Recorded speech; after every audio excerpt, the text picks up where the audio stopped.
Rolling.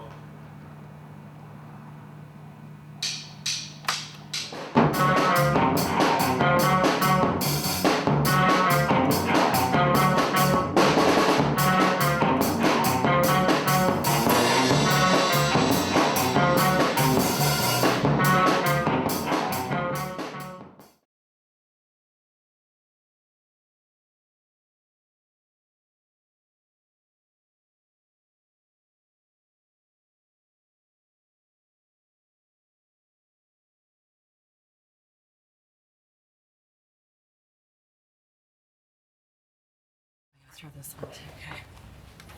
Good idea. A little backup. You never know. Things could get all screwed up. Which is happening. Daily. Alrighty then. Holly, what's up? Thanks for having me. Yeah. So awesome. Part of I've been trying to get this together for the last 6 months, just like getting all the interviews and figuring out what I want to do so far. So it's been awesome. So I wanted to start with K Records. Like this is in this place here. It's a collective, isn't it? Like how does it work? Oh, well, this is Dub Narcotic Studio, and Okay. it's a collective. Not really. It's more like it's not that organized, basically. It's unorganized? Well, it's not. When you say collective, there's an implication of some sort of organizational structure. And what you have is just a group of people who record here. And we sort of just try to keep in communication about when we're going to do things. Kayla, Phil, Mira, Adam Faulkner, and myself. But, you know, all those people also tour, so they're in and out of town, and they all have keys. And then there's a few other bands that practice here too, so there's got a balance between practicing and recording. Good. But recording has precedence, obviously. So basically, like everyone just works around each other? Yeah. So you just kind of book, you like check with everyone what everybody needs to book? Yeah, and it's just kind of like give precedence to people who have time constraints. Like right now, Kayla's trying to get a record done in time to put it out in the fall. But at the same time, Old Time Relijun needs to record just, you know, Aaron's from out of town, so it's the only time he can do it, so it's just kind of having to balance that out. Yeah, so it's going to be that though. Yeah. So many lives, so many big demographics to deal with, you know? Yes. So do people trade talents here? Because I don't know, I walked in and I saw like screen printing and that type of thing. Oh. How does that work? Yeah, well, sometimes this room gets used for other things. I mean, often, for screen printing. Right now there's an art show. That's what's going on in the front there. This woman has her little art show about Asian American women who worked in the garment industry. Oh, okay. And that's what that art show is about. Next door is Community Print. And that's a letterpress studio. It's run by 8 or 10 people, and they have classes and things like that. It's pretty nice. Sometimes they use our room for larger projects or larger classes, once in a while, not very often. But when sometimes they'll have a project, they're silk screening and letterpress combined, and so they might do the silk screening in here and the letterpressing in there. Or they bring things in here to dry, because we have a lot of floor space. Yeah. So, I heard that a lot of the gear that you have, you found it. Is that true? Well, I found it I bought it. Still deal, right?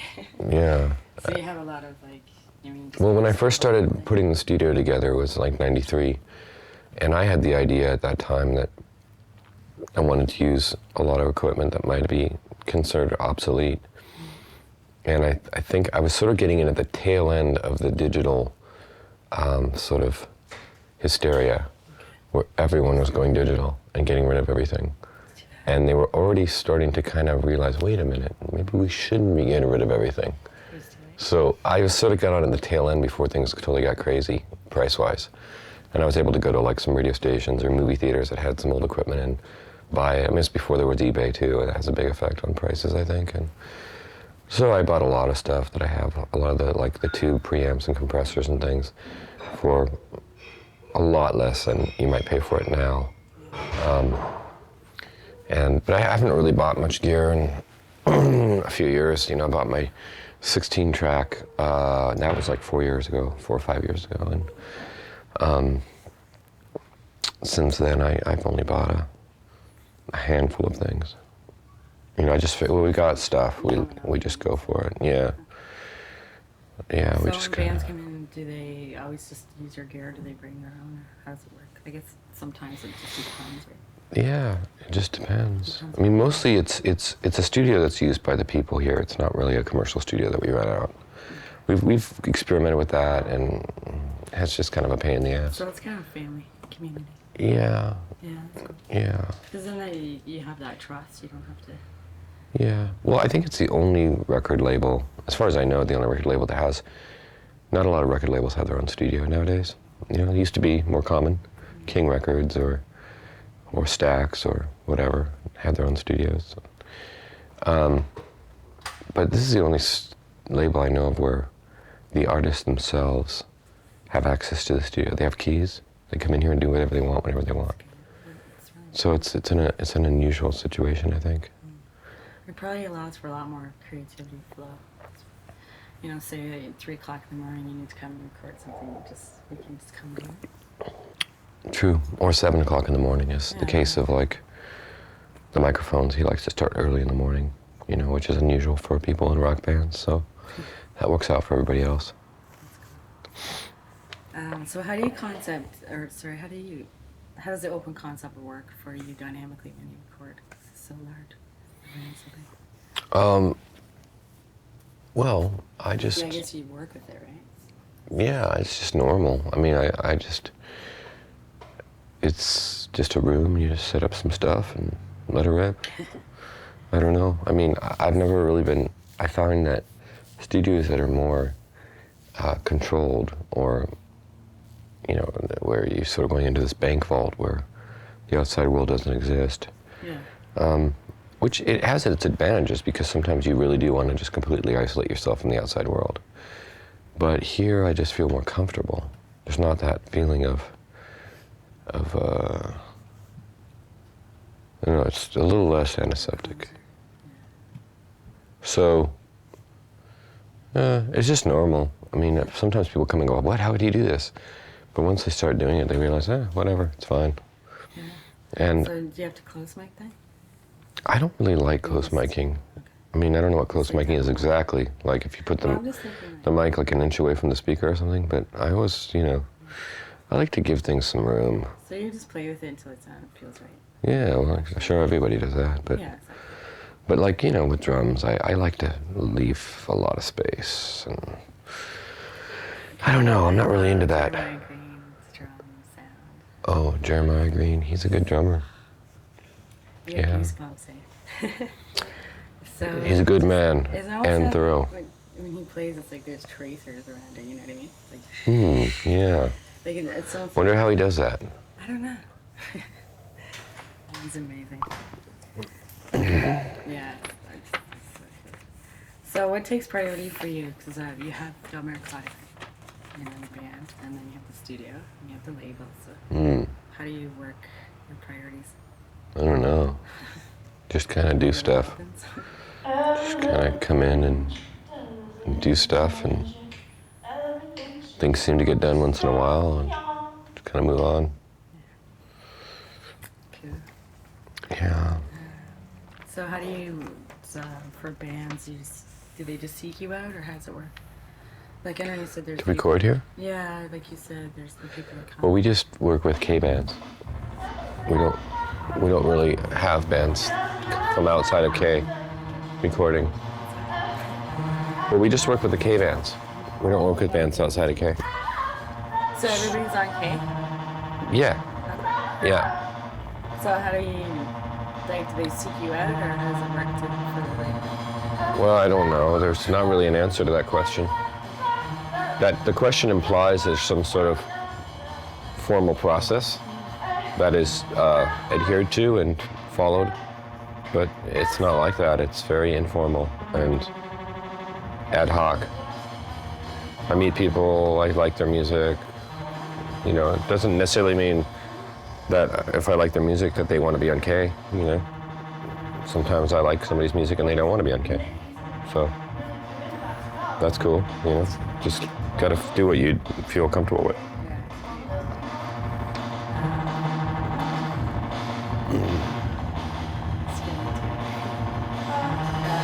Is there anything you want to talk about? Well, what do your movie's about audio engineers?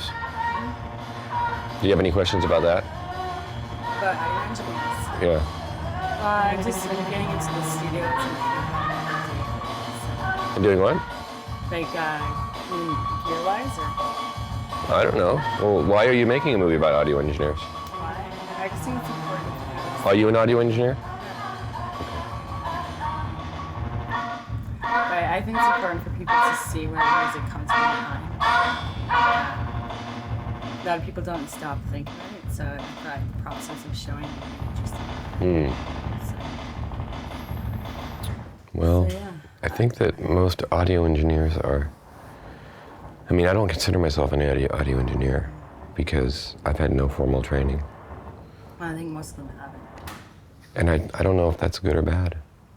I think there's a lot of stuff they're talking about at K-pop that we wouldn't be talking about if people had had any kind of training at all. It's kind of like, hey, what about this weird thing? Well, if you'd gone to like engineering school, you would have known. Just don't do that. You know, I think one guy on one of the panels said, oh, the hippies ruined everything. Because once they started getting in there and like recording till 6 in the morning and stuff. And there's some truth to that. I mean, I think obviously that's a very broad statement. But there's some truth to that in the sense that there was something lost when people stopped following the rules to a certain extent, or even knowing what the rules were. You know, I mean, it's fun to break the rules.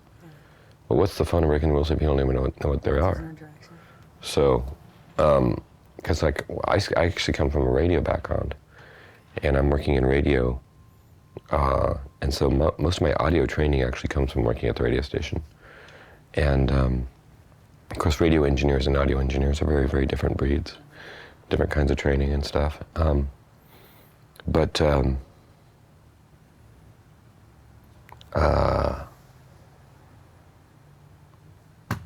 Most audio engineers have at least some training in electronics, which is... I think a lot of them so far I've talked to have. A lot of them Well, are so I know. That's what I'm talking about. They Engineers now. But traditionally, that's true, actually. Traditionally they learn But some even electronics. I David Botchley's been around for like 20 years and worked with Daniel Landmark, and he took him under his wing and just taught him everything he knew. So, Right. So that's training, that's formal training really when you look at where it comes from. But I think a lot of people just go in and they pick things up, and I mean, I don't know. I guess what I'm talking about is the science of What are you it. talking Like about? no one's Steve no. Fisk is like, He's someone who's had the scientific background. Yeah. So you worked with him. I have worked with So him. how's that working with him? Like, did you learn a lot? A lot of technology from him, or? Well, you know, I met him at the radio station. Oh, okay. He was a radio engineer when I met him. Yeah. Is he from here? No, but he lived in Olympia for a long time. Yeah. I've worked with Steve on a lot of projects. It's true. So he produced a lot of the Beat Happening, right? Beat Happening, yes. Some Velvet Sidewalk. And then I've put out his records, you know. Pell Mell and that's right. Steve Fisk solo records and Duck Hunt and, you know, it's cool. We like him. Our relationship is a lot more, really it's much more more like siblings than colleagues. We're like, and I think the way that we fight is more like kids, you know. So, you know, a lot of our good and bad, for better or worse, you know. He's like a brother. Yeah. I'm just teaching, like, throughout this project, what I'm doing is I'm, like, teaching myself about gear. Oh, I'm I just see. I don't think it's that much about gear. Who cares? You know, it's about because the thing is, the records that I've made a couple of the records that I've made that have had the most like people asking me about them or mentioning them to me are records that I made with nothing, with like no equipment at all. And we just made them, and then they're good because we got it down. We got the performance, we got the feeling, and it didn't matter that we didn't have nice microphones or whatever, and people still reference those records. Whoa, I love that record. And I think it's like Charlie Watts. He's the best drummer in rock and roll because he's in the best rock and roll band. Yeah, You know? So people are like, hey, that record sounds amazing because the record's amazing. It's not because it's well engineered, you know? So if it works, it works. And that's the thing where you're kicking out the formal training engineer and you're just saying, well, if it works, whatever works, works. And that's great. It's just that sometimes you lose things along the way without any sort of formal process. Well, And I'm just being devil's advocate in a way, you know, because obviously I'm not going to run out and get formal training. yeah. But, you know, it just struck me when I was at the tape-op thing, like, that's true. But I think tape-op could go a whole different direction. Like, I think it would be, That's your way. yeah, it'd be cool. Like the larger cats, probably it's gonna be a little more techy. More techie? You should go less techie. Do you think? Yes. And her clothes, you know I love them. Well, I just think we're going to get involved in our industry. Yeah, see, I think that's a mistake. and you, But I you think that's what's love going to happen. them. It's going to get bigger and bigger. You love them. It should get bigger and bigger with less people from the industry. Well, it should be. Yeah, it should just be like everyday people. I think, like even here, there were a lot of people that were there because, you know, they're so interested in home recording, but at the same time, like the people that are panels, like a lot of them are Oh, yeah. trained. Yeah. Yeah. Oh, well, I think a lot of people are making music, obviously with computers, and I mean they're making music and they're recording it with computers, and that's great, you know, because it makes it completely accessible, makes recording technology completely accessible to people, and yeah, it's like this, it's like a light switch. You just turn it on. You don't care how it works. You just turn it on and it works, and you just use it. So this barrier of process, you've reduced the process down to really close between the heart and the recording. It's like there's a lot less jump steps. It's so cool, like it's like a physical thing, you know? It's like, I was talking about this guy that I met the other day. He gave me a CD and it was all electronic music he made. And he's also in the band, so he gave me the two CDs. But the electronic CD said, you know, it's all brain. It's all like there's no physicalness in it. So it's all like you're in the computer and you're working, and it's just whatever's there. But when you're in the band, it's like, you know, it's like physical outlet. It's different. The music's coming out of your body. You know? It's like electronic isn't body, it's brain. So that's cool. And you It's good concept. It's neat when you look at concept-wise. love each and every tune. So yeah, I just think it's important. Like I think a lot of the people that I'm interviewing, actually all of them are in bands too. So, and bands that I like, and bands that involved with bands that I really like, music that I think is worthy. I think that's amazing.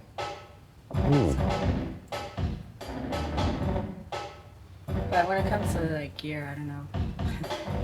I gotta ask people who really care, right? So like same as me, I think it's a priority, but I mean it's an interest like for a lot of You, people. me, and the wave underground. Rule a word a day. My hands are free to say I love you. I love you. I love you. Yeah, I do. It's true. I love you. You.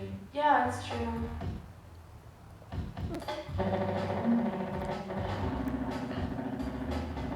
It's a pool of air. You can have me there. I love you. Anything Yeah, you I want to do. say? It's true. Oh, well, Yeah, I do. 9 lives, 37 wives. There's a hole down below for each room, and her clothes. not right now. Do you have any other questions? No, I just Yeah, I do. I And just you, thought you just love throw them. down the idea of the each and every The tune. studio coming in here, just the whole, I just love the idea that everybody was working together. That was one Oh. thing I wanted to talk about because I think it's Mm-hmm. really nice. Well, I mean, Kayla's working alone right now, but if she has questions, you know, she'll talk to Adam. And she's working alone by choice. She wants to do this record by herself, and she wants to do it with as little help as possible. But you know, so it's a varying thing. Like when I make Dub Narcotic records, I get Adam to come in and help me because I want him. He'll be engineer, but sometimes he'll just pick up the guitar and start playing. And that's part of the record too, and that's great. And